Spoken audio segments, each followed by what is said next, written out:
This is as wild a Big 12 playoff scenario as I think we have seen in this era of the Big 12. Okay. So get ready for this. Playoff projections. I was perusing through a bunch of these earlier today because, as much as I am somebody that tries to stress, hey, the regular season needs to matter, don't get too wrapped up into the playoff stuff. We're in November. It does now become important to monitor and talk about. It's a big thing for the league. You want games like, hey, what are your rooting interests? And that's why I just told you, like, hey, make sure and root for Pitt to beat Notre Dame or Stanford or Syracuse. Pray, I guess, on that one that it happens. But the other teams you should be rooting against, Texas. You're going to want Texas to lose to Georgia this week. Absolutely, you're going to want that. You're also going to need them to lose to Texas A&M. That game is in Austin, so, might be tougher for the Aggies. But you need Texas to lose 2 of those games. And it's all because Mississippi freaking State couldn't hold on to a 17-point fourth quarter lead against Texas. Thank you, Fighting Cowbells. Also, Oklahoma. You're going to want Oklahoma to lose to Bama this week, and then LSU, Mizzou coming up as well. You need Oklahoma to be losing games here, right? Here's where things kind of lie right now. Here are some playoff projections that I saw. I'll get to the third one that I'm going to show you is the crazy one. That's the fun one. That is the fun one. Here's the first I got for you. This is a bracketology from On 3. So what we have here is Texas Tech is a 6. Okay. Texas Tech is a 6 playing Georgia Tech. And I mean, look, Georgia Tech going to Lubbock. I like Texas Tech's chances there. I'd be interested to see what a hypothetical line on that game would be. I think that you would totally take. And if Tech is a 6 and you're talking about that 4, Ohio State, A&M, Indiana, Bama, to me, I'd take either A&M or Indiana in terms of who I would want to play in that spot, I think, if you're Texas Tech. And Indiana seems to me like it would be the least intimidating atmosphere to go to. Maybe that's not fair, but obviously historically and just in terms of the stadium size, like that's a pretty good draw. And then you can see the first 4 out here. I like that Andy Staples does this on his. First 4 out, BYU is literally the team next out of the field, okay, in his projection. Utah, a couple spots beyond that, and then Oklahoma and USC. I've already mentioned them. That's going to be some of your prime competition. Texas is in the field here, according to Andy Staples. I assume in this scenario he predicts them to go 1-1 against Texas A&M and Georgia. They'd be in the field. So you're looking at 11-12. Those are auto bids for champions, right? Georgia Tech and Tulane. So what you're looking for is like, all right, who's like 8 through 10? That's going to be your at-large competition. Oregon, Notre Dame, Texas, and then Oklahoma, USC. That gives you a good gauge right now on rooting interests if you are a Big 12 fan hoping for this right now. Okay, so there's one projection. All right, let's get to another that I saw. This one was from the Cover 3 podcast, I believe, Bud Elliott. Yeah, Bud Elliott here. We'll show you. He was actually a little bit higher on Texas Tech. And when I say, hey, it seems like right now the general consensus is like, yeah, Tech has earned its way. People trust them. They're a legit, bona fide playoff team. Here you've got Texas Tech as the 5 with USF coming to Lubbock. That's a game you definitely need to win. Can't be. The one thing about that game is I'm like, boy, that puts some pressure on you, man. You cannot lose that game if you're Texas Tech to USF. Then you go to Bama. That's tricky. Again, I would probably rather have that spot going to Indiana or maybe even Texas A&M. But we don't get a first 4 out here, but you get Texas Tech in there as the 5, according to Bud Elliott's playoff projection. That's, I think, today the highest that I saw Texas Tech. I think Brett McMurphy also had projected Texas Tech as a 5. So I have seen them as high as a 5. I have not seen them get one of those first 4 buys, which like right now, hey, that's the way it's going to go. Had Indiana perhaps lost at Penn State, maybe the math on that starts to change a bit. Unfortunately, right now, like that's the way it's going to go. Those top 4 are pretty well established. All right, now let's have some fun. Okay.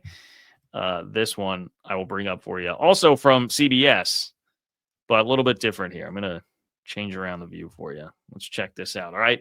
So you can see this. This has Texas Tech as a 7.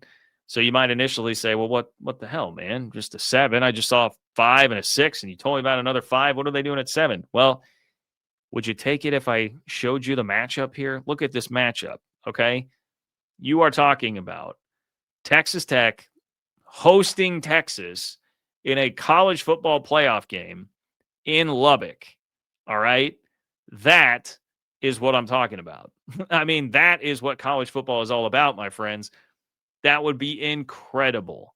When we talk about this playoff and I get frustrated with it and how big it is and taking things away from the regular season, creating something like that would be a total gift from the college football gods. Okay.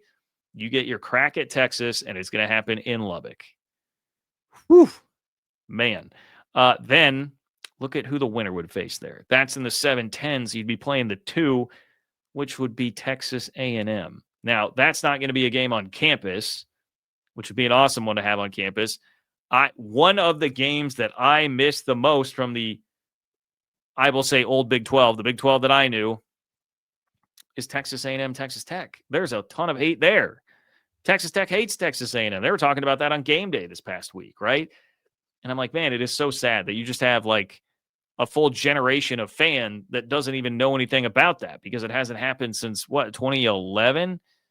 That is such a sad thing. Such a sad thing. I mean, one of the last things, I know this is perhaps in poor taste. Look, I'm just relaying the news here, but one of the last things I remember about that rivalry, if you want to know about hate, was the Reveille shirts that Texas Tech fans apparently made. Go Google it, kids. A lot of hatred in that rivalry, and you'd be playing that game in the Sugar Bowl. That'd be awesome, man. Think about that. For Texas Tech fans, everything you could possibly want laid out in front of you. You get to make the playoff, and then as a 7 seed, beat Texas at home, get the party of beating Texas at home in a playoff game, and then potentially go beat Texas A&M in a quarterfinal in the Sugar Bowl. Dude, I mean, I know you'd want to win a national championship there, right? But if you did that, would that not feel like you'd already won the national title by the time you even got to the semis? That would be crazy. That would be crazy, dude. So we can all pull for that, right? I mean, it does not get much better than that as far as the playoff stuff goes. So I think you get a taste of it there. Like when I say this league, the chances of it being a 2-bid league took a bit of a hit this weekend. I do think it did, and some of it is because you got so close to getting an Oregon loss. You got so close. Well, even if you want to throw Indiana in there, you got so close to getting an Indiana loss, which could have potentially helped you a little bit. And you got so close. What was the other game I mentioned there? My apologies here. Oh, you got so close to a Vandy loss. Like there were things that could have really cleared out some other contenders for you that you just didn't quite get this weekend. And you combine that with BYU gets blown out. It did muddy the waters. It did muddy the waters there. I'm still more optimistic about it than John Wilner, who had the tweet that said Notre Dame's just, if they went out, no chance Utah's getting in as an at-large. I'm still more optimistic than that. I think it's possible, but I do think the chances were lessened a bit. I don't know, 10% this weekend by what happened. I will be interested to see what the college football playoff rankings are going to say, because BYU will be the interesting one there. How far is BYU going to fall as far as that goes? Gentle Brutality, thank you for being here. Let's chat with Gentle Brutality. He says ESPN Radio had a debate this morning. The SEC getting 6 bids, yet made a statement that Texas Tech is the only college football playoff caliber team from the Big 12. Is the SEC 6 times better? I would say no. Let's go look at, let me pull up the SEC standings here and start comparing some of these teams as we come down. Like, look, I know I get labeled as like total SEC hater and whatever. I acknowledge the SEC is the best conference in college football. I do believe that. Even though they haven't won the national title the last 2 years, like when you're talking about the most good quality teams, I think the SEC has the best depth in its conference. Okay. And they have a handful of teams that are good enough, I think, to win a national championship. Like, full stop. I will give you that. The argument has always been last year, at least, it did not deserve overly preferential treatment, and it did not get that, and it drove the SEC nuts. You got to go earn it. Well, I mean, right now, the league does look pretty good. Okay, Texas A&M, Alabama, Georgia, Ole Miss. I mean, that list right there. Those are playoff teams. Full stop. Full stop. I think those teams can win a national championship. They have earned it. They deserve that. So there you're at 4. Texas, I think, is more debatable, especially because of how we've seen them struggle with like Kentucky and Mississippi State. Texas is more debatable. Oklahoma, more debatable. Vandy, more debatable. So if you're talking about 2 of those 3, like, are they 6 times better than the Big 12 there? Like, if we're in the Texas, Oklahoma, Vandy category of the league, I think that's where you start to bring in Utah, BYU, maybe a Cincinnati, but like Utah, BYU, I think I would put them up to be competitive with Texas, Vandy, Oklahoma for sure. Vandy, Oklahoma, 100%. Texas still does have some more upside in there, I think, because of the talent on its roster, right? So is the SEC, if I'm going to really examine it, are they 6 times better? No, I do not think that they are 6 times better. I would not go that far.